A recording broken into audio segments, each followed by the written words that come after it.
Olá, pessoas, tudo bem com vocês? Eu sou o Rodrigo Seixas, eu estou aqui com o Robson Morelli, jornalista, editor de vários lugares aí. Ele vai contar um pouco mais sobre isso. E hoje a gente vai conversar com ele. Para começar, eu já faço a pergunta que eu costumo fazer para todo mundo aqui, para a pessoa dizer da onde vem esse gosto dela por futebol, de onde vem a paixão dela por futebol e como é que ela foi trabalhar com isso, né? Como é que você foi virar jornalista, como é que você foi trabalhar com futebol? Olá, Rodrigo. Bom dia, boa tarde, boa noite a todos. Como é bom falar do jornalismo, né? Esse bichinho que pica a gente e não solta mais. Eu fiz jornalismo, eu acabei em 92 e fiz aquele curso Abril de jornalismo, quando a editora Abril era grande, e acabei ficando na editora Abril. Eram 30 pessoas, algumas ficaram, eu fui um dos que ficaram por lá. Trabalhei na Quatro Rodas e depois fui para a revista Placar, onde trabalhavam Juca, Mauro César, o Paulo PVC, tinha uma turma boa ali, né? E acabei ficando lá, isso foi na Copa de 94, foi o ano que eu cheguei. 94, o Paulo e o Juca Kfouri já estavam viajando para aquela Copa do Mundo, né, a Copa do Tetra. E aí eu fiquei lá e depois fui convidado para trabalhar num jornal. O meu grande sonho era trabalhar no jornalismo diário. Eu tinha, né, a curiosidade para saber como é que era tudo aquilo todos os dias. E aí fui convidado para trabalhar no Diário Popular, que depois virou Diário de São Paulo, uma excelente escola, um dos lugares mais legais do mundo que eu já trabalhei. A Globo, né, as organizações Globo compraram, depois venderam, e aí eu fui convidado de novo para ir para o Jornal da Tarde, que era também um grande sonho na minha carreira. Eu fiz jornalismo pensando no Jornal da Tarde. Trabalhei também com excelentes profissionais no Jornal da Tarde, isso foi em 2004 já. E aí fiquei no Estadão até esse ano. E basicamente eu trabalhei nesses poucos veículos de comunicação. Como repórter a maior parte do tempo, que é o grande legal da nossa profissão, e depois como em outras funções, subeditor, chefe de reportagem, editor nos últimos 8 anos. Mas o grande legal da nossa profissão é a reportagem, é a rua. Eu pensava em ser médico, depois eu vi que não dava para ser médico, eu queria ser cardiologista, olha só que coisa, né. O médico hard ali, cardiologista, não deu certo, fui para o jornalismo, pensava em ir para Brasília no jornalismo. "Ah, vou para Brasília, vou apertar lá os nossos gloriosos políticos". Mas aí quando você se forma, os ventos sopram para aquele lado, você acaba indo, e aí você faz uma Copa do Mundo, faz uma Olimpíada, faz uma competição internacional, vira setorista, faz coisas boas, cobre a seleção, e aí você não sai mais do esporte, né? E aí foi exatamente isso que aconteceu comigo. Esqueci de Brasília, esqueci da cardiologia, e me foquei no jornalismo esportivo. É claro que tem que gostar, né, Rodrigo, amigos? Tem que gostar de futebol, de esporte, tem que saber que o esporte no fim de semana, quando todo mundo está descansando, é o nosso principal tempo, né? Sábado e domingo são os nossos principais dias. Então tem que pensar em tudo isso quando você for ingressar nesse jornalismo maravilhoso esportivo. E mexer com a paixão dos outros é sensacional. Você fala que passou por revistas, jornais, né? Eu acho que o trabalho que você fazia quando você começou hoje é bem diferente, né? E você tem que ir se adaptando, velocidades, padrões, acho que tudo foi mudando com o tempo. E como é que funciona para você ir se adaptando a tudo isso, né? Porque acho que quando você começou, até eu estava olhando, você chegou a fazer até atendimento do leitor ali no grupo da Abril, né? São coisas, às Isso. vezes, que não existem mais, né? É, era o caminho de entrada do curso Abril de Jornalismo para as revistas, né. Então você entrava pelo atendimento ao leitor, você conhecia o leitor daquela publicação, a Abril defendia muito isso e acho que sempre foi certo defender isso, porque você conhecia o leitor da sua publicação, no atendimento ao leitor, e depois você começava a fazer as reportagens, aí com um pouco mais de embasamento para quem você está escrevendo, né. Isso é fundamental na nossa profissão, com quem você está falando, né? Quem é o seu público? A gente às vezes deixa de lado isso, mas eu ainda acho que é fundamental e cada vez mais fundamental. Rodrigo, quando eu comecei era papel, né? Era papel, televisão e rádio.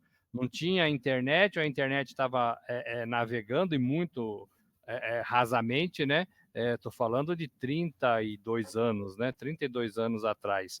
É muito tempo. A gente fazia papel, então fazia tudo, apurava tudo hoje para ser publicado amanhã. Hoje parece inadmissível isso, né? Como é que pode ter notícia no dia seguinte se eu tenho necessidade de ler hoje?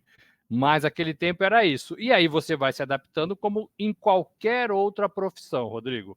Você, quando é médico, você tem que estar sempre antenado com as novidades da medicina, o professor tem que estar sempre antenado com o jeito de dar aula. Agora a gente está aí recebendo a inteligência artificial e está todo mundo se virando para entender como é que funciona e como é que isso pode ser usado nas profissões, em todas as profissões, né? Você trabalha numa fábrica, chegam máquinas novas nessa fábrica e você tem que fazer cursos para se adaptar, para operar, para saber como é que ela funciona e para tirar o melhor dela. No jornalismo é a mesma coisa.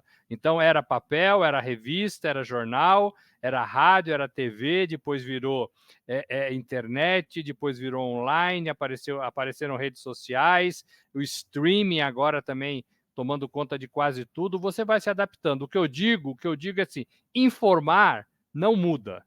Informar não muda. Você tem um trabalho de apuração, de checagem, de escrita ou fala, né? Você coloca o que você apurou, o que você checou num papel, em algum lugar, ou você fala um texto, e aí você distribui com essas formas novas, né? Nessas plataformas novas. Então, eu digo que o trabalho do jornalista continua o mesmo. A distribuição que mudou bastante, a gente está muito mais ativo na casa das pessoas, nos celulares das pessoas, na vida das pessoas, o tempo todo.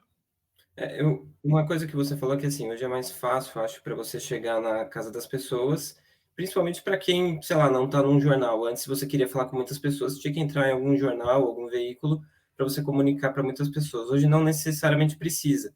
Mas, ao mesmo tempo, eu acho que tem gente que esquece a parte básica do jornalismo, ou porque né, às vezes nem é, que é a parte da apuração, a parte de investigar, a parte de tentar ter um cuidado com a informação. Você acha que isso tem acontecido? Eu acho que sim, porque eu acho que nem todos que fazem o que a gente faz são jornalistas formados. Não que seja necessário ser formado, é uma discussão que a gente pode ter aqui por horas, mas eu ainda acho que você ter princípios básicos na profissão, esses princípios são fundamentais, porque isso te ajuda a apurar, a checar, a apurar de novo, a checar com outra fonte, falar com as pessoas. E às vezes quem faz isso hoje, né, nas redes sociais ou em qualquer outra plataforma, às vezes não tem esse cuidado. O jornalista é uma profissão séria, né? Já foi chamada de quarto poder. Por quê? Porque conseguia apurar, mostrar, checar, escrever, divulgar coisas que ninguém sabia. E ainda continua, né? E ainda continua. A gente teve um caso recente que ainda está em investigação, ainda está em apuração, ainda está em explicação, que é o caso do patrocínio do Corinthians, por exemplo. Teve as falcatruas de movimentação de jogadores nas casas de apostas, né? As casas de apostas também foram reféns dessa movimentação. Então, tudo isso é trabalho do jornalista que apura, que fala com as pessoas, que investiga. Quem se dá esse trabalho vai longe na profissão. E a profissão é essa, é feito disso, né? Quem está fora disso não é jornalista, né? Assim, precisa melhorar, né? Eu acho que a gente nunca pode perder esse senso de checar, apurar e até jogar fora histórias, viu, Rodrigo? Porque às vezes o jornalista fica 2, 3 dias atrás de uma informação, não consegue essa informação, né, não consegue ter tudo o que ele precisava, tem que jogar fora, né? Se você não tiver prova das coisas, você não pode publicar. É muita irresponsabilidade. Eu acho que a nossa profissão navega por aí, né? Tá um pouco ainda com muita gente fazendo muitas coisas que a gente desconfia, que a gente vai checar. mas a base do jornalismo, e qualquer jornalismo esportivo ou qualquer outro, é essa, né? Tanto é assim, Rodrigo, que a gente, primeiramente, a gente fez durante a pandemia, né, os veículos, eles participaram de um consórcio de informações sobre a pandemia, né? Eram informações checadas e apuradas. E as empresas de comunicação também criaram um departamento de checagem de informação, né? Que é para checar se aquela notícia é verdadeira ou não, para não cair, para não publicar em fake news. É difícil, né? Porque tem muita coisa que parece real, mas não é, né?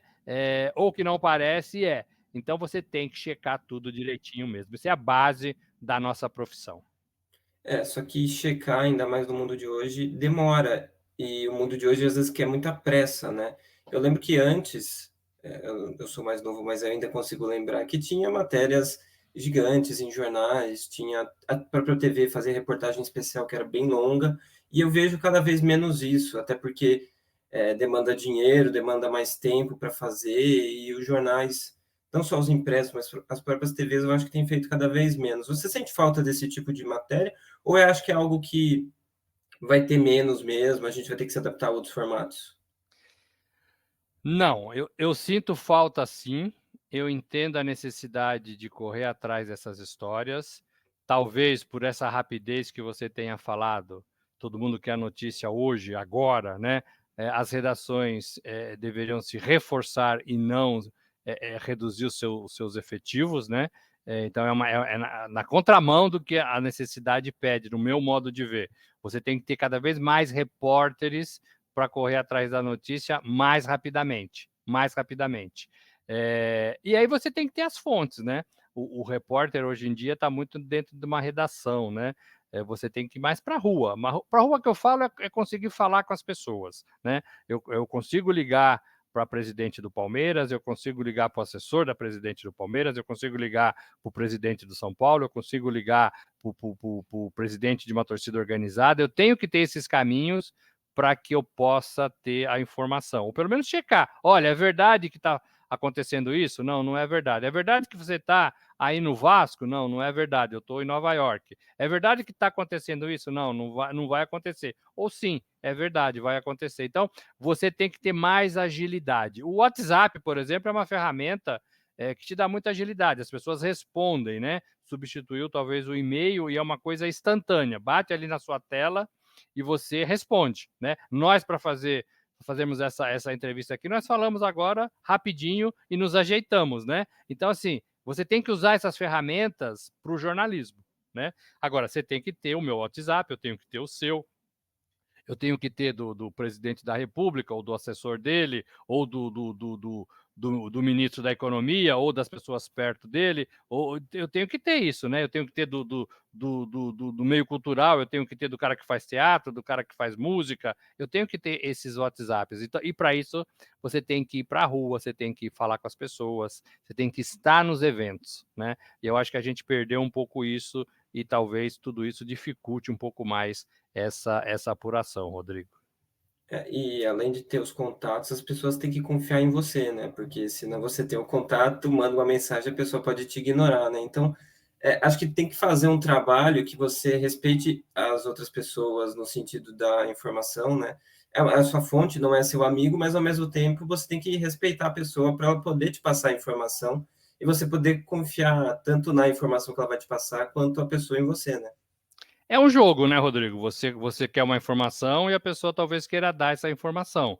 Você precisa confiar nela quando ela fala é isso, e ela também precisa confiar em você quando ela fala e você publica, você informa corretamente do jeito que ela falou, né? Ou quando ele pede, né, a fonte pede, olha, eu não posso aparecer, então você respeita isso. A informação pode aparecer, mas quem deu a fonte não, quem deu a notícia não. Então é um jogo, então você tem que ter essa sedução. Eu lembro que quando eu era setorista de Palmeiras, Corinthians, fui um pouquinho de São Paulo também, fui da Portuguesa, os jogadores e os treinadores chamavam a gente pelo nome. Então, assim, você sabia com quem você estava falando. Então, se você ligasse para o Filipão, ele sabia quem era o Robson, né? E eu também sabia quem era o Filipão, o jogador sabia quem era você. Hoje, por essa coisa mais fechada, por essa não aproximação, pelos jornalistas, repórteres não estarem nos locais, é mais difícil, né?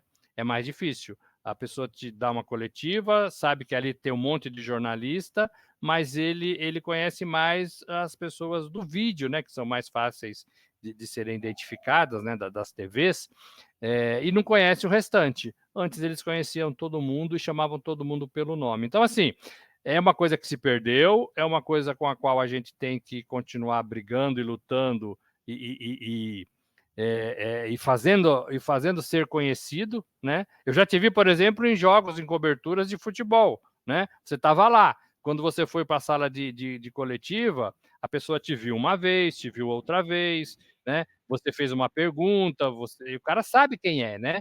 Então, assim, isso vai aproximando o repórter das suas fontes. Eu acho que esse trabalho não pode ser perdido nunca, nunca, nunca, nunca.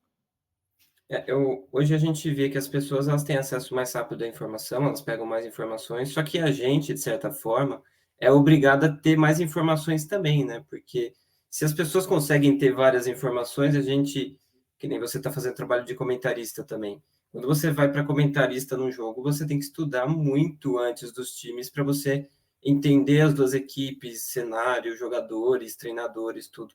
De certa forma, cria uma exigência, não diria maior, mas sei lá, se você fosse transmitir um jogo antes de um campeonato alemão, as pessoas já não conheciam aqueles times mesmo. Hoje as pessoas conhecem os times, né? Tem isso, né? É assim, a informação está em todo canto a toda hora, então está muito mais fácil e é muito mais legal para a gente. Agora, você pesquisar sobre um assunto do qual você vai falar, ou vai abordar, ou vai entrevistar alguém sobre aquele tema, sempre foi uma obrigação você ler sobre aquele assunto. Um jogo de futebol. Sim, eu faço jogos pela Paramount, Libertadores e Copa Sul-Americana. Eu vou fazer o Colo-Colo. Eu tenho que saber quem joga no Colo-Colo, eu tenho que saber quem é o treinador, tenho que saber o esquema de jogo, quem é o destaque do time. E além de ver o jogo, os 90 minutos que eu vou comentar, eu tenho que saber quem são as pessoas que fazem parte disso. Quando eu vou entrevistar o Chico Buarque de Holanda, eu tenho que saber quais foram os últimos trabalhos dele na música ou nos livros. Eu tenho que saber o que ele fez na última temporada. Eu preciso saber de tudo isso, né? Eu não posso chegar sem saber nada. Então, essa base de informação hoje para a gente é muito mais rica. Antes, no Estadão, na Abril, a gente ia num departamento que chamava arquivo, né? Hoje tem um nome mais bonito, chama acervo, né? Mas é um departamento onde tá tudo que aconteceu no mundo está ali organizado, ou online ou no papel ainda, alguma parte, e você pode consultar, né? Todo mundo fazia isso. Hoje, as ferramentas que juntam material, né, como o Google, elas fazem esse trabalho assim na sua mão. Então basta você dar, como a gente fala, uma gugada e você tem ali tudo que saiu sobre aquele assunto. Você tem que ler, né? Você tem que ler. Então, assim, o jornalista tem que estar informado de tudo, né? Eu não preciso saber tudo que o Chico Buarque fez na sua carreira, mas eu tenho que saber o mínimo para conseguir fazer uma entrevista. Eu não tenho que saber tudo do Colo-Colo, mas eu tenho que saber o mínimo para conseguir comentar uma partida de futebol. E aí você vai nos detalhes, né? Você leva 10 curiosidades para um jogo desse, você informa o seu leitor. Quando o jogo estiver ali meio chatinho, né? A bola estiver parada, você dá uma informação. Isso é o nosso trabalho, né? Isso é um trabalho legal. Então, assim, tá fácil, tá mais fácil, mas esse esforço do jornalista sempre existiu. Você foi gestor de equipes, assim, né, nos jornais e de conteúdo também. Eu lembro até vendo essa semana que o Antero Greco, ele era um cara que, por falar italiano, ele entrava bastante em contato com o pessoal lá da Itália, ligando ou pedindo revista e coisas para chegar a informações. Eu acho que, assim, o jeito de gerir equipes e conteúdo foi mudando muito, né, com o tempo, porque eu acho que ele, por exemplo, era um cara que tinha mais contato com isso, então ele ficava mais com essa área. Hoje, acho que as pessoas acabam precisando talvez pegar mais porque as equipes às vezes são menores, né? Como é que é esse trabalho? Olha, eu lá no Estadão, eu fui editor de 30 pessoas, né. E aí você às vezes vai caindo, vai mudando, vai perdendo gente, vai tendo corte, aí a sua equipe vai diminuindo. Primeiro, você tem que respeitar cada individualidade.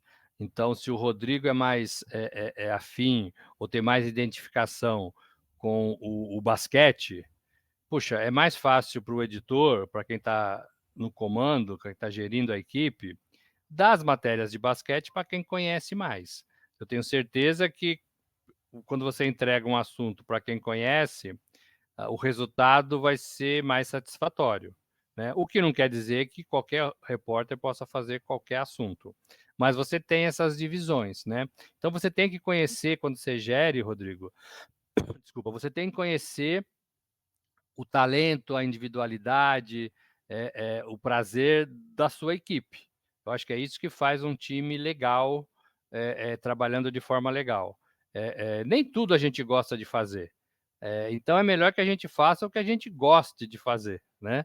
Tem gente que não gosta de acordar cedo, então você pauta um repórter para acordar cedo, é um Deus nos acuda, né? O cara prefere acordar tarde, ou tem compromissos, tal, aquela coisa toda. Mas você tem que conhecer as pessoas. Quando você vai diminuindo a equipe, você não tem hoje mais setorista, por exemplo, né? O setorista desapareceu. Eu fui setorista e foi meu melhor período como repórter. Ganhei prêmios e tudo mais. Setorista do Palmeiras, do Corinthians foram os dois melhores de 3 anos, assim, coisa de tempo, né? Todo dia eu ia no Palmeiras. Todo dia eu ia ao Corinthians. As pessoas te conhecem, né? Então, assim, fica mais fácil, você tem informação o tempo todo. Quando você perde isso, todo mundo faz tudo, né? Todo mundo numa redação faz tudo.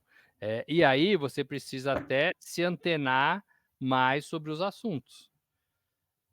Você precisa ler mais. Ah, eu vou no treino, eu vou fazer uma entrevista com a Abel Ferreira.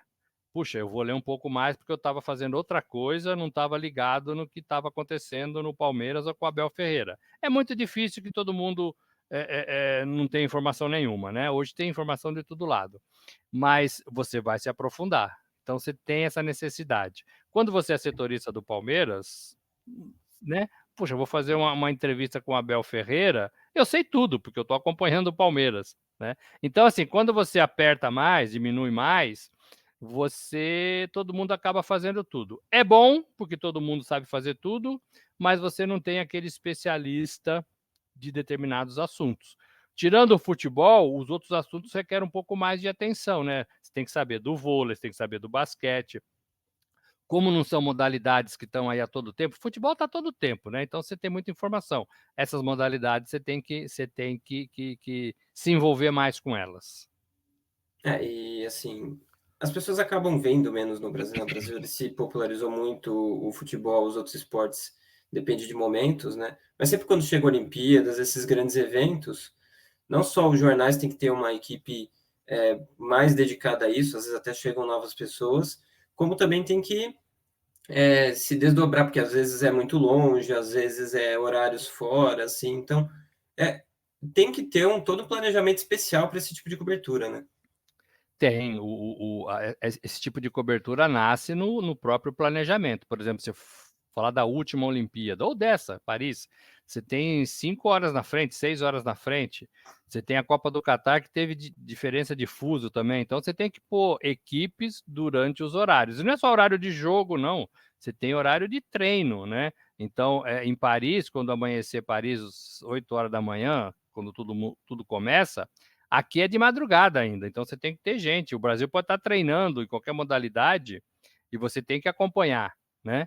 Ah, mas ninguém está acordado na madrugada no Brasil. Sim, mas a notícia não pode esperar, porque se você esperar hoje na velocidade da notícia, você chega na redação às 8 horas e vai só aí publicar o que aconteceu em Paris 4 horas, nas últimas 4 horas, 5 horas, você está atrasado na informação. Né? Você vai ser o último veículo a informar para os seus leitores o que aconteceu em Paris durante o dia, né? Porque lá é dia, aqui é madrugada, mas lá é dia. Em Tóquio, a Olimpíada de Tóquio, a mesma coisa, né? Você teve que ter. Nós organizamos no Estadão turmas de três horários, né? rodava as 24 horas do dia e todo horário, todo período de 8 horas, tinha pelo menos 2, 3 pessoas, no Brasil trabalhando, né, trabalhando. Às vezes você não faz nada, às vezes você faz, às vezes acontece uma coisa interessante, você publica, às vezes não acontece, mas trabalho não vai faltar, porque você vai ajeitando as coisas. A internet, os sites, tem muita coisa para fazer, né, você tem coisa para fazer o tempo todo, né, inclusive ler, né, o que os repórteres escreveram para porque é muito rápido, né, Rodrigo? É muito rápido. E às vezes passam erros. Então você tem que ter esse carinho, essa atenção pelo material publicado também. Então tá todo mundo nesse barco. Você tem que se planejar, você tem que saber quem que você vai mandar. Geralmente você escolhe quem mais te entrega durante a temporada, né? Você vai mandar os seus melhores repórteres para as coberturas internacionais, porque você sabe que eles vão conseguir fazer. É um pouco isso, né? Ah, você tem 10 melhores repórteres, você tem 5 vagas, você vai usando por critério, né? Tem vários critérios que você pode usar para escolher. E eu escolhi muito isso, né, nos últimos anos. Então você manda um, depois manda outro, manda todo mundo. Você vai usando os critérios que pensando no seu trabalho, né? Pensando no seu trabalho e pensando no trabalho que vai chegar para a redação. Então, assim, não é tão simples assim como parece, não. Você tem que pensar muito antes, né? Muito antes e deixar que a máquina funcione bem azeitadinha para que não dê problema. Hoje a gente tem os próprios veículos oficiais, hoje eles têm uma facilidade maior de comunicar com as pessoas, né? Você tem, sei lá, o site do Palmeiras, a rede social do Palmeiras, e então eles podem conversar direto com as pessoas. Mas ao mesmo tempo, se eles têm algum, principalmente se eles tiverem algum problema, eles não vão divulgar para ninguém, né? Então acho que não só na informação comum, a gente, às vezes, como jornalista, tem que explicar um pouco mais do que aquele clube explicou, ou às vezes explicar com mais detalhes que eles não quiseram dizer, porque talvez seja ruim para eles, como a gente tem que ficar atrás dessas informações que às vezes eles não querem passar. Como, sei lá, você falou da história do Corinthians agora, mas tem a história do Cruzeiro antiga que acho que foi um divisor de águas na história do clube ali, né? E aquela reportagem que descobriram tudo. Então, assim, acho que às vezes o jornalismo hoje, ele tem que ser, acho que sempre foi, mas hoje acho que mais ainda mais do que só a informação comum, né? Então, esse é o desafio, mas esse é o desafio há 100 anos, né? É você mostrar o que as pessoas querem esconder, né? As pessoas públicas, as pessoas de clubes, as pessoas, né? E você, como jornalista, você tem a missão, o dever de contar o que é relevante para as pessoas. Numa situação do Cruzeiro, é relevante você contar o que estava acontecendo nos bastidores e na parte financeira do clube, né?